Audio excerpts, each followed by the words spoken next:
नमस्कार दोस्तों। आज हम प्रश्नावली 8.1 को सॉल्व करेंगे, जिसमें हम पहला प्रश्न पढ़ते हैं। क्या लिखा है कि त्रिभुज ABC में जिसका कोण B समकोण है और AB बराबर दिया गया है 24 सेंटीमीटर तथा BC बराबर है 7 सेंटीमीटर। फिर इसमें पूछा गया है कि निम्नलिखित का मान ज्ञात कीजिए। पहले सवाल में पूछा गया है साइन ए और कॉस ए का मान निकालो, और दूसरे सवाल में पूछा गया है साइन सी तथा कॉस सी का मान निकालिए। तो इसको सॉल्व करने के लिए हम सबसे पहले एक समकोण त्रिभुज बनाएंगे।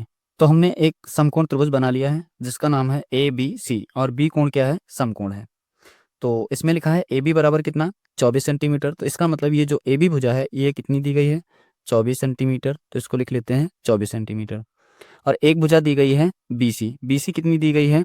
7 सेंटीमीटर। तो इसको लिख लेते हैं 7 सेंटीमीटर। अब हमें मान निकालने के लिए साइन ए का मान और कॉस ए का मान निकालने के लिए यहाँ पर एक इस समकोण त्रिभुज की तीसरी भुजा नहीं दी गई है। तो इस समकोण त्रिभुज की भुजा को हम सबसे पहले फाइंड करेंगे, अर्थात ज्ञात करेंगे। तो इसको ज्ञात करने के लिए हम क्या करेंगे? हम समकोण त्रिभुज में एक पाइथागोरस थ्योरम लगती है, उसका यूज करेंगे। तो आइए सबसे पहले लिखते हैं पाइथागोरस थ्योरम।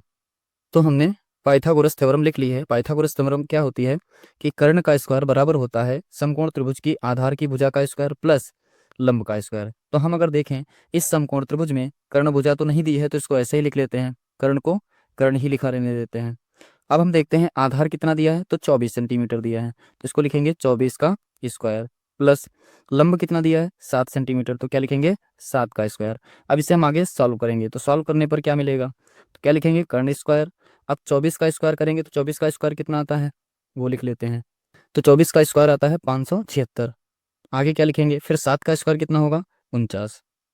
हल करेंगे आगे, तो कर्ण का स्क्वायर बराबर आ जाएगा, इन दोनों को जोड़ लेंगे तो 9 6 15, 7 4 11 और 1 12, और 5 और 1 6। तो कितना आ गया? कर्ण का स्क्वायर आया है 625। अर्थात कर्ण, केवल कर्ण कितना आएगा? तो इधर स्क्वायर से जब इधर लेकर आएंगे तो ये बन जाएगा अंडर रूट। क्या लिखेंगे? 625। और हम जानते हैं कि अंडर रूट 625 का मान कितना होता है? 25।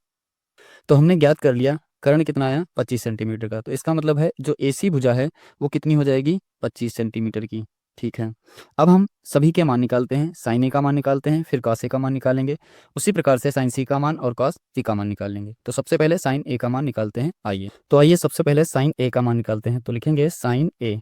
अब हम जानते हैं साइन का सूत्र क्या होता है? लंब बटे कर्ण। तो लंब बटे कर्ण।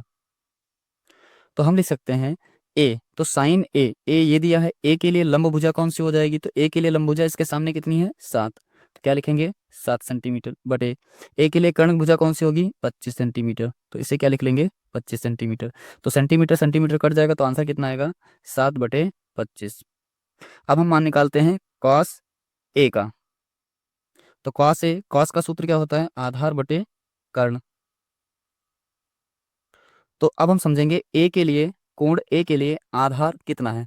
तो कोण ये है ए, तो इसके लिए लंब ये है, कर्ण ये है, तो फिर आधार कितना होगा? 24 सेंटीमीटर। तो क्या लिखेंगे आधार की जगह? 24 सेंटीमीटर बटे कर्ण कितना होगा? तो कर्ण होगा 25 सेंटीमीटर। तो इसे भी लिख लेंगे 25 centimetre. Centimetre centimetre cancel out हो जाएगा, तो कितना बचेगा? 24/25। अब इसी प्रकार से दूसरे सवाल को सॉल्व करेंगे। तो दूसरे सवाल में क्या दिया है? साइन सी। तो लिखेंगे साइन सी। तो साइन का सूत्र होता है लंब बटे कर्ण। अब हम देखेंगे साइन सी के लिए लंब भुजा कितनी है और साइन सी के लिए कर्ण भुजा कितनी है। तो सी वाला कोण ये है, तो इसके लिए लंब भुजा होगी इसके सामने वाली, वो कितनी होगी? 24 सेंटीमीटर। तो लिखेंगे लंब की जगह 24 सेंटीमीटर। उसी प्रकार से कर्ण भुजा कितनी होगी? तो सी के लिए कर्ण भुजा होगी 25 सेंटीमीटर। तो इसको लिख लेंगे 25 सेंटीमीटर। तो सेंटीमीटर सेंटीमीटर कैंसिल आउट हो जाएगा, तो कितना बचेगा? 24/25। अब हम किसका मान निकालेंगे? कॉस सी का। तो कॉस सी के लिए, तो कॉस का सूत्र क्या होता है? आधार बटे कर्ण। अब हम आगे देखेंगे कि सी के लिए आधार भुजा कौन सी होगी। तो सी के लिए आधार भुजा ये तो 24 क्या होगी लंब, 25 क्या होगी कर्ण। तो फिर आधार कितना होगा? 7 सेंटीमीटर। तो क्या लिखेंगे? 7 सेंटीमीटर बटे कर्ण कितना होगा? 25 सेंटीमीटर। तो इसे भी लिख लेंगे सेंटीमीटर। ये कितना दिया है? सेंटीमीटर। तो सेंटीमीटर सेंटीमीटर कैंसिल आउट हो जाएगा, तो आंसर क्या आएगा? 7/25। तो अतः हमारे साइन ए का मान 7/25, कॉस ए का मान 24/25। उसी प्रकार से साइन सी का मान 24/25 और कॉस सी का मान 7/25 आया। आशा करते हैं आपको यह अच्छी तरीके से समझ में आ गया होगा। दोस्त, अगर आपको समझ में अच्छा आ रहा है तो हमारे चैनल को सब्सक्राइब कर लें। आइए अब हम क्वेश्चन नंबर 2 को हल करते हैं, प्रश्नावली 8.1 का। तो क्वेश्चन नंबर 2 क्या कहता है कि आकृति 8.13, जैसा कि आकृति ये बनी गई, इसी आकृति की बात हो रही है कि आकृति 8.13 में tan p minus cot r का मान ज्ञात कीजिए। तो हम ये मान निकालने के लिए सबसे पहले क्या करेंगे, इस त्रिभुज की तीसरी भुजा ये जो दी है QR, इसका मान निकालेंगे। और इस तीसरी भुजा का मान निकालने के लिए हम किसका यूज करेंगे, पाइथागोरस थ्योरम का। तो आइए सबसे पहले पाइथागोरस थ्योरम लिख लेते हैं। तो हमने पाइथागोरस प्रमेय लिखी है, क्या होती है, कर्ण का स्क्वायर बराबर आधार का स्क्वायर प्लस लंब का स्क्वायर। तो अगर हम इस समकोण त्रिभुज में ध्यान दें तो कर्ण भुजा कितनी है, कर्ण भुजा है PR। तो कर्ण की जगह क्या लिख देंगे हम, PR का स्क्वायर बराबर आधार कितना दिया है, तो आधार है QR, तो आधार की जगह QR लिख देंगे, इसका स्क्वायर कर देंगे, प्लस लंब कितना है, तो लंब है PQ, तो इसकी जगह क्या लिख देंगे हम, PQ और स्क्वायर कर देंगे। फिर हमने देखा कि हमको PR दिया गया है, तो PR कितना है, 13 सेंटीमीटर, तो इसकी जगह क्या लिखेंगे हम, 13 सेंटीमीटर का स्क्वायर बराबर QR कितना दिया है, तो QR मुझे पता नहीं, तो इसको ऐसे लिख लेते हैं QR का स्क्वायर प्लस PQ कितना दिया है, तो PQ कितना है, 12 सेंटीमीटर, तो इसको भी लिख लेते हैं 12 सेंटीमीटर का स्क्वायर। अब जब हम इसका स्क्वायर करेंगे तो कितना आएगा, आगे सॉल्व करते हैं। तो 13 का स्क्वायर कितना होगा, 169, और सेंटीमीटर का स्क्वायर सेंटीमीटर स्क्वायर बराबर QR, तो QR का स्क्वायर ऐसे ही रहेगा, प्लस 12 सेंटीमीटर का स्क्वायर कितना हो जाएगा, 144 सेंटीमीटर स्क्वायर। आगे सॉल्व करेंगे तो इस 144 सेंटीमीटर स्क्वायर को इधर लेकर आएंगे तो क्या हो जाएगा, ये माइनस का हो जाएगा, तो 169 centimetre square minus 144 centimetre square, तो इधर क्या बचेगा, केवल बचेगा QR का स्क्वायर।